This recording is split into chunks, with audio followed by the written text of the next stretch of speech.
Welcome to another Wasted Moment with Gord, where the religious sky is falling and the only way to stop it is by adding new sins. Wait, you could do that? Recently, the Vatican decided to tighten the noose around the collective conscience of all those that follow their religion by introducing modern sins for a modern society. Next up, we have Modern God, who can be reached by text message instead of prayer, because that voicemail thing wasn't working anyways, so... You probably already know Modern God. He's the hippie guy preaching love at the bar, playing the guitar while broadcasting it on YouTube. No doubt when he's at home, he's wondering why he didn't design the world to be a little bit more like World of Warcraft. But then he found out terrorists were planning attacks against him there, so he figured he would just destroy their durability. One of the new sins involves genetic manipulation, basically people playing God when it comes to genetics. So the church is against people who have God's tools, even though God allowed those tools to be created in the first place. They also warn about the prospect of human cloning, where each soul is unique. Creating a copy would ruin that notion. Well, human cloning happens naturally in society anyway, and that's why we have twins or triplets. Not quadruplets, mind you. Those bastards are hellspawn. No woman should ever be birthing kids like a litter of dogs. Those suckers are the spawns of Satan. After twins grow up, they're quite different from one another, so I really don't see the problem. Unique souls and all. But if those clones aren't allowed, I recommend that we only kill everything after the firstborn.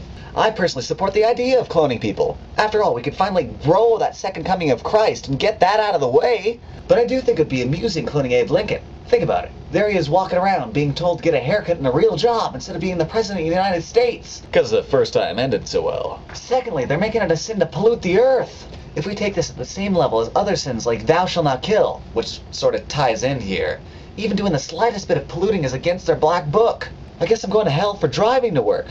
I wonder if I could phone into work sick with that excuse. I can't come in today because I'm going to hell. Wait, if I drive to church to absolve me of the sin, I'm screwed as soon as I drive home. But maybe that's their plan. If only the Pope could give me a ride with his vehicle. But what if we just use the byproduct of pollution, which powers our houses? Does that mean we're going to hell? Or just the people that overcharge us for it? Stem cell research is also against the rules if it involves the destruction of an embryo. But anyways, that's all well and good so long as you keep the same morals throughout the entire religion. That one team shouldn't benefit when it comes to the abuse of another team. Sort of like penance, with needing to pay to be absolved of sin. Like the crimes of drug dealers trying to pay their way out of sin by donating funds to the church to be absolved. Luckily now, doing drugs is also a sin, meaning all those hippie bastards are going to hell. But for those that paid for drugs, now they might not have enough money to buy their way out of it. Then again, you shouldn't do the crime if you can't do the time. But what happens when the time in question is forever? But then again, you can always ask forgiveness in the confessional. But 60% of all practicing men can't find the time. Does that mean they're telling their religion to go to hell?